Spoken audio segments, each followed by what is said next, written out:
اب شجاعت دو قسم کی ہے، ایک ہے جنگ میں شجاعت، جنگ میں بہادری۔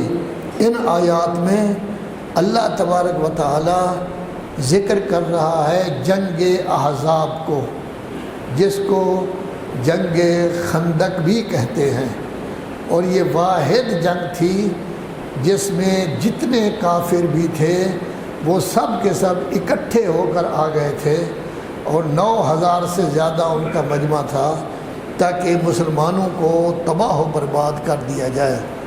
تو یہ سب اکٹھے ہو کے آ گئے تھے، لیکن سلیمان فارسی نے گور بتایا تھا جنگ میں کامیابی کا کہ مدینہ کے ارد گرد خندق کھول دیں تاکہ مدینہ میں رہنے والے بچے عورتیں حفاظت کے ساتھ رہیں، اور اپنے اور دشمن کے درمیان بھی خندق آ گئی تھی۔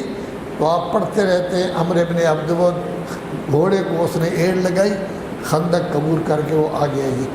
تو یہ جنگ احزاب ہے، اس کا قصہ کبھی کبھی آپ کو موقع ملے تو قرآن مجید 21ویں پارے میں ہے سورہ احزاب، الف ح ز الف ب احزاب حزب۔ یہ چونکہ کئی حزب تھے لہذا اس کا نام سورہ احزاب قرار دیا گیا ہے۔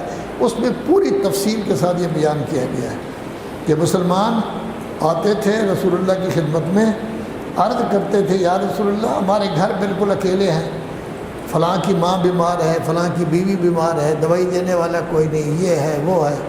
قرآن مجید نے دوائی وغیرہ کا تذکرہ نہیں کیا، لیکن اس کا تذکرہ کیا ہے کہ ہمارے گھر اکیلے ہیں، وہاں کوئی ہے نہیں۔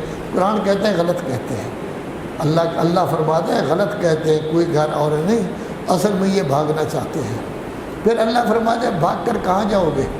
کیا گھر چلے جاؤ گے؟ بستر پر موت نہیں آئے گی؟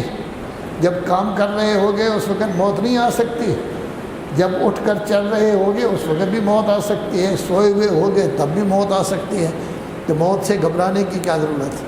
اور انہی میں اللہ تبارک و تعالیٰ یہ فرماتا ہے بعض نیک لوگ ہیں جو انہوں نے اپنے ساتھ اللہ کے ساتھ جو وعدہ کیا تھا کہ یا اللہ ہم ہر جنگ میں طاقتور رہیں گے، اس وعدے کو انہوں نے پورا کیا ہے، وعدے کو پورا کیا ہے، اور انہوں نے اپنی بعض نے جان دے دی ہے، بعض غازی بن کر آ گئے ہیں، اب بھاگنے کی کوشش نہ کریں۔ مسلمان اس وقت تک بڑا طاقتور تھا جب تک آسٹریا جو یورپ میں ہے اس کا مرکز وین، ویانا بھی کہتے ہیں، وین بھی کہتے ہیں، جب تک وہ نہیں گیا مسلمانوں سے اس وقت تک مسلمان طاقتور تھے۔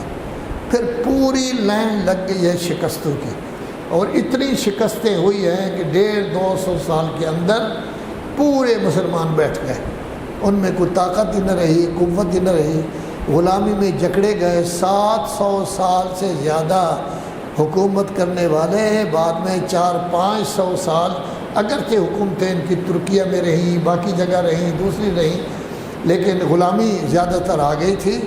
عرب ممالک پر بھی ترکیہ کا قبضہ ہو گیا تھا، دوسرے ممالک پر ترکیہ کا قبضہ، ان کو آزادی نہیں تھی۔ ہندوستان کی حالت بھی یہی تھی، کبھی ترکیہ کے قبضے میں، کبھی عثمانی کے قبضہ میں، اس طرح یہ ہوتا۔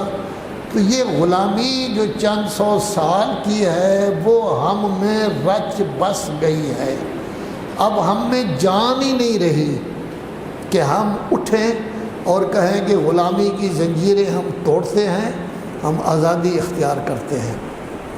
اس وقت تک